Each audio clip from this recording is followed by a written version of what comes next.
What's up guys? Today we're replacing our thermostat. So let's pop the hood, drain the coolant, and let me tell you why.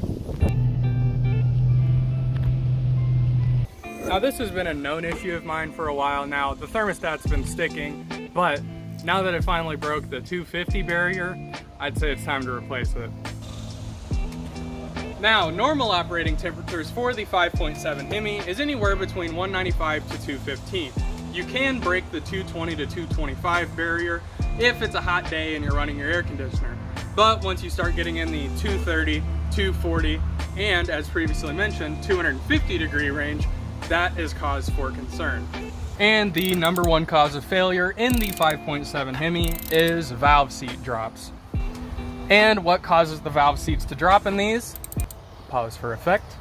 Overheating. Crazy. So unless I want to tank my engine while I'm doing 70 miles an hour down the highway, I'll just spend the money and buy a new thermostat. Now there are many other byproducts to overheating, such as your coolant evaporating and causing it to drain all the time, meaning you are constantly going to be losing coolant, which is just another way for your car to overheat even faster. You can also warp your cylinder heads where even more catastrophic engine failure can go on. The list goes on and on.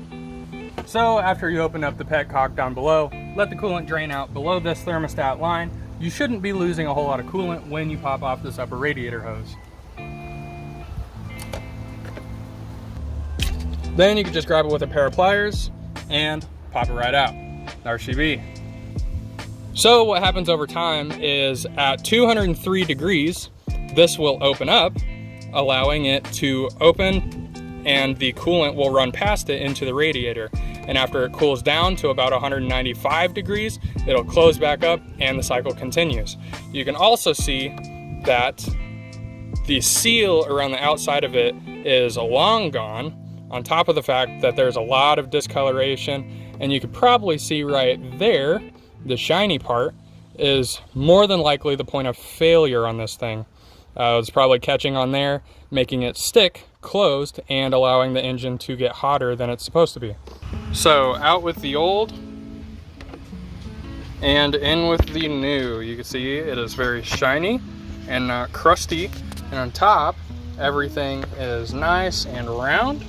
No punctures in the seal like there is on this one. We don't want that anymore. Now, when this goes back in, I'm not sure that orientation is super important, but just to be on the safe side, I'm just gonna go ahead and put it back in the way I pulled it out. And that is with the little dangly uvula that's right there was on the bottom, and this was horizontal. So we're gonna throw her in like that.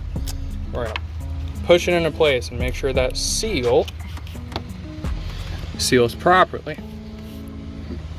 And once the thermostat is pressed firmly into place, we will put the thermostat housing back over the top of it and attempt to not crush the O-ring that's on the outside.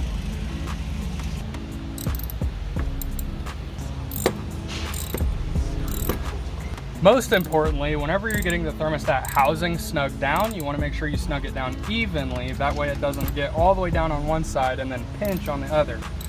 Once you get to a point where you need to start torquing them down, you want to torque them down to about that much.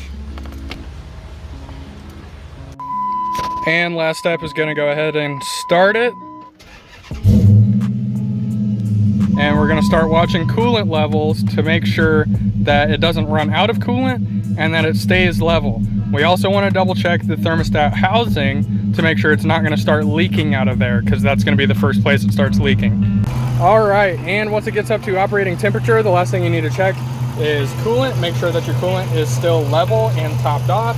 And then we're going to take a look at the thermostat housing and basically just make sure it's not pissing coolant all over the place, which it's not. So it's holding steady at 208 degrees, and then it'll get down to like 195 and then go back up to 208, go back down to 195. Wings, I fly away far, far from the light, 'cause I like the dark.